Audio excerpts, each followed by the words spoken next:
Dans la Bible, on a cet épisode intéressant à un moment donné où Jésus est repris par des pharisiens qui sont fâchés parce qu'il reçoit des louanges en fait de la part d'enfants et de petits-enfants. Il a cité un verset de la Bible, un verset d'un psaume en fait, tiré d'un psaume qui dit que Dieu tire des louanges de la bouche des enfants et des nourrissons à la mamelle.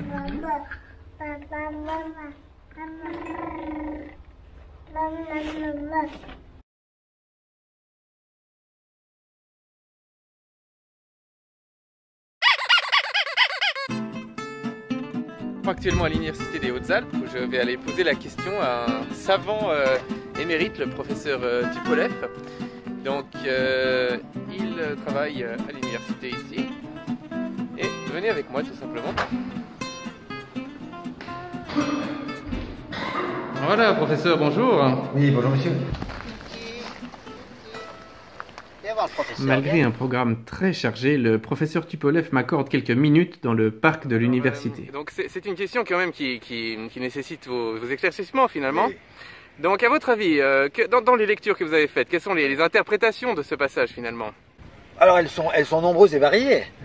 La première interprétation, la plus connue, réputée, c'est une allégorie, une simple allégorie. Les enfants représentent les disciples, à point c'est tout. De simples disciples. Il a raison.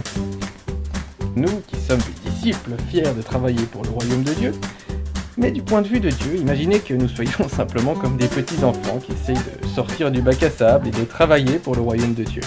Franchement, c'est vrai que ça glorifie Dieu aussi avec ces petits enfants qui font ces petits efforts, des disciples comme nous. Il arrive à obtenir quelque chose pour son royaume.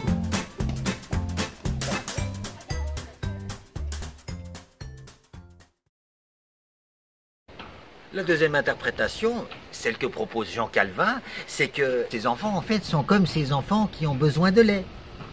Ils tètent à la mamelle. Oui, ce qu'il explique finalement, c'est qu'il ne faut pas croire qu'ils parlent, en fait. Ils ne font que téter et ils glorifient Dieu en tétant à la mamelle. Exactement. Revenir à la source. Ça me donne soif.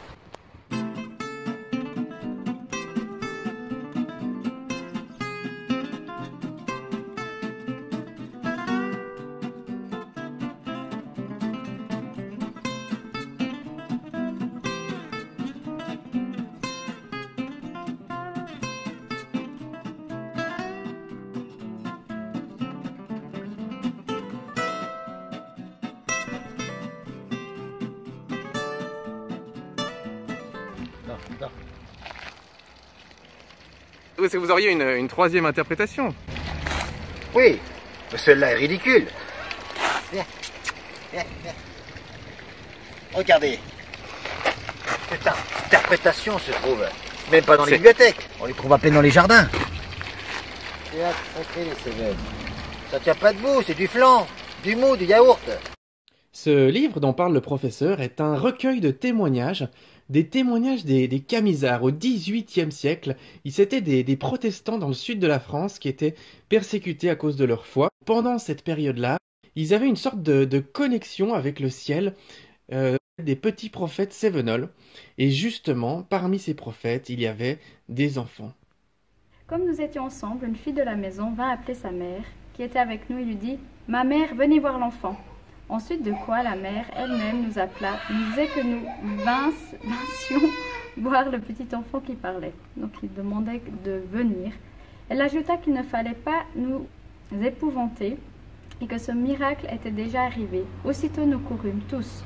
L'enfant âgé de 13 à 14 mois était emmailloté dans le berceau et il n'y avait encore jamais parlé de lui-même ni marché. Quand j'entrais avec mes amis, l'enfant parlait distinctement en français d'une voix assez haute vu son âge. Il était aisé de l'entendre par toute la chambre. Il exhortait, comme les autres que j'avais vus dans l'inspiration, à faire des œuvres de repentance. Mais je ne fis pas assez d'attention à ce qu'il dit pour me souvenir d'aucune circonstance. La chambre où était cet enfant se remplit.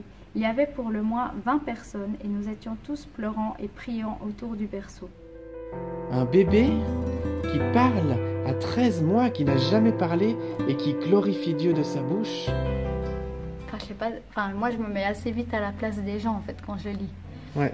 Je trouve ça fou qu'en fait cette maman elle ait laissé vivre ça à son enfant, à son bébé. Voilà. Et peu importe de qu'est-ce qui... Voilà, que penser de ce témoignage étonnant? En tout cas, ça nous donne une troisième interprétation. Après celle qu'on a déjà découverte, on est de grands enfants. On est des disciples qui sommes appelés à être de grands enfants. Et puis, deuxième interprétation, c'était celle de Calvin qui est émerveillé par la lactation, le fait de ce bébé qui peut téter. D'ailleurs, ça me rappelle les kangourous. Moi, j'ai toujours été vraiment étonné parce que les kangourous, ils sortent, ils grimpent jusque dans le ventre, dans la poche de leur maman. Et là, il y a un téton qui les attend pour téter. C'est le miracle des kangourous. Oui, finalement, on peut dire qu'on est de grands enfants. Les disciples de Jésus sont appelés à redevenir comme des enfants. Et quand on travaille pour le royaume de Dieu, on est un peu comme se faire tout petit pour entrer. C'est la petite porte par laquelle les enfants doivent rentrer. C'est ça finalement le travail des disciples. Comme des enfants, on est des grands enfants finalement. C'est un peu ça, être un disciple de Jésus. Et c'était notre première interprétation.